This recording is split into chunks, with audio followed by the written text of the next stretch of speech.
Jason Kenney has learned a lesson that any bookseller could have told him, that any book that you try to ban automatically goes onto the bestseller list. And we're now definitely on the bestseller list, and we intend to stay there. Christine said this was the last speech, but in fact, as we say in French, it's really à bientôt, because Mr. Kenney, until this matter is resolved, I'm going to be coming back to Canada again and again and again until justice prevails. My eye was caught by a headline in the Metro, which I understand is widely read here in the city, just this very morning. It says, "Last laugh for former Brit MP." And that's true up to a point. But what Jason Kenney did was not funny. Not to me and not to you. Let me start with me. To be slandered in front of the entire world whilst sitting in the mother of all parliaments for a quarter of a century as a member, not a supporter. The government documents say that I was a member of a terrorist organization and that I was a threat to the national security of Canada. It doesn't get much more serious than that. It must have come as a great surprise to Her Majesty the Queen, in whose parliament I had sat for so long, regularly meeting her in Buckingham Palace.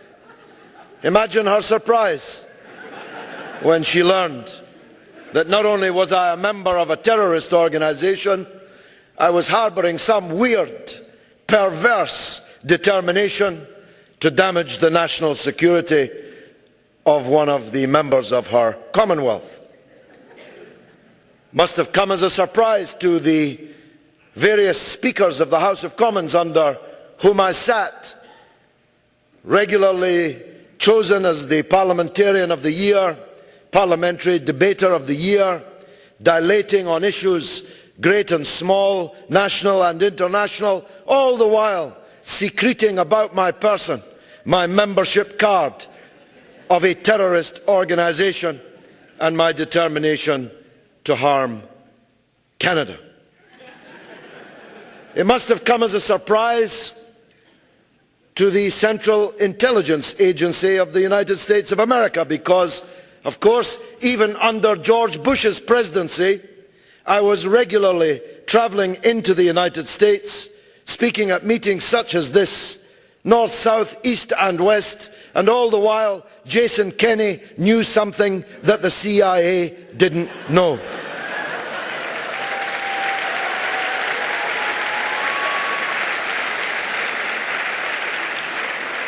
But the biggest surprise of all was to the Canadian security services. Because, as our court discovery process revealed, although not without a long and bitter fight, the Canadian security services in writing told Jason Kenney that both of these allegations were false, that I was not a member of a terrorist organization and I was no threat to Canada's national security. So I'm in the unusual position, and if the representatives of the Canadian security services would like to identify themselves in the room, of thanking you very much for at least speaking the truth to power. But what can we say about a government, the government of Canada, which lies on such a scale, even whilst in possession of their own intelligence services, repudiation of the central case that they were making in front of the Canadian public? I noticed that their tune has slightly changed. Now they're saying I was never banned at all. Well, go back to the coverage. Go back to the statement of the factotum of Mr. Kenny, Velshi Khan. He said, and he said it in writing, in email traffic, we have to make sure that no sleepy border guard allows this man to enter Canada. He said on television, Galloway's not coming to Canada, and that is that. I said then that that is not that. And I was right. I was right.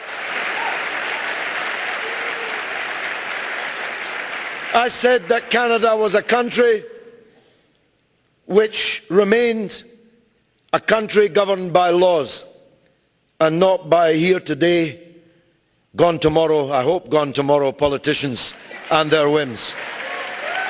And I was right. But of course this matter cannot end here. I went looking for Mr. Kenny in Calgary. It was a very snowy and icy day. Maybe he was tucked up under a duvet somewhere. Although his assistant said that he thought the minister was in Ottawa. I said, that's fine, because I'm going to Ottawa. And Jason Kenney should meet me man to man in Ottawa to resolve this matter.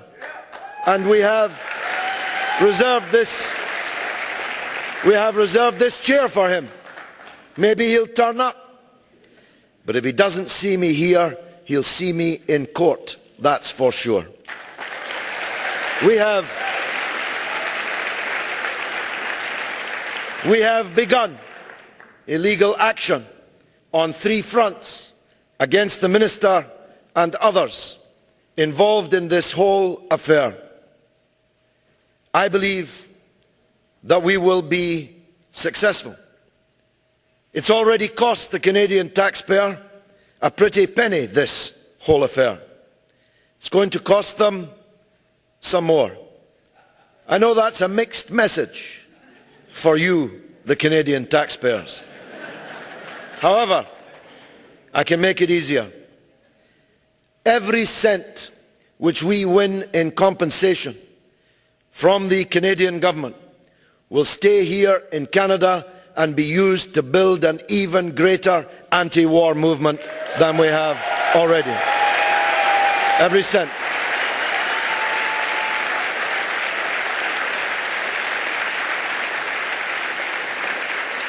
Now, what is it about Canada? How did Canada, in such a few short years, go from being a country admired and respected, even loved in the world, a country that was a haven for resistors of barbaric wars, a place where freedom of speech and association reigned, regarded, perhaps a little idealistically, as a model of multicultural living in the late 20th, early 21st century. A place where liberal values prevailed. A place which I can tell you, going back to the 1970s and 80s in Lebanon, was loved by the Arab people of Lebanon for their role in the UNIFIL forces, the United Nations forces in Lebanon. The Canadians were the favorite soldiers of every Arab in Lebanon. How did it come to pass that this great country should get a government which is apparently determined to reduce itself to the status of little more than an embassy of the most right-wing Israeli government that there has ever been? This is the big question. Mr. Harper says that he's ready to pay any price to stand shoulder to shoulder with Mr. Netanyahu and Mr. Lieberman, who in any other country would be regarded as a fascist politician. He's ready to pay any price, but I'm not sure the Canadian people are. He said when you were trounced in the election to the Security Council of the United Nations, an election in any other era in which you would have walked away with the prize, that Canada had paid a price for its determination to remain stuck to Netanyahu and his government. He said it was a badge of honor to lose that election because of Canada's stand on the Middle East. I say it was a badge of shame, and I think most Canadian people agree with that.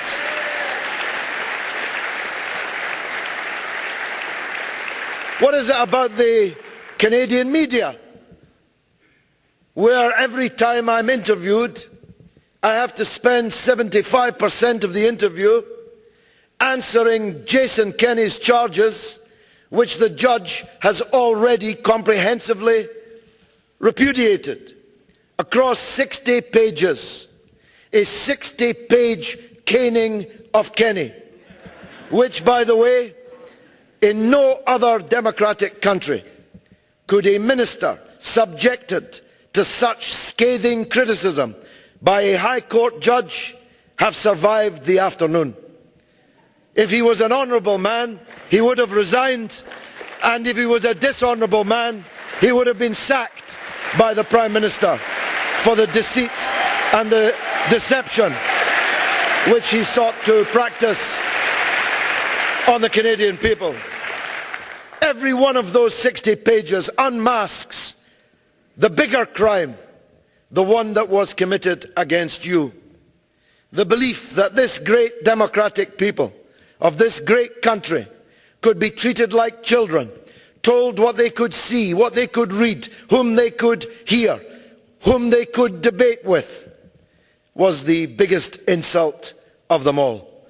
And we have shown them on this tour the real face of democratic Canada, and I'm very proud of you for that. Of course, there are limits to freedom of speech. I'm not going to pretend to you that I'm one of these libertarians who believes that anyone in any society can say and do exactly as they like. I never was one for believing that you could defame and libel people, for example, in your free speech. Defamation and libel can be a very expensive business, as Jason Kenney is shortly, I believe, to find out. But there are other limits too. One of those limits is that no one may use their freedom to speak to whip up racial or religious hatred against other people for what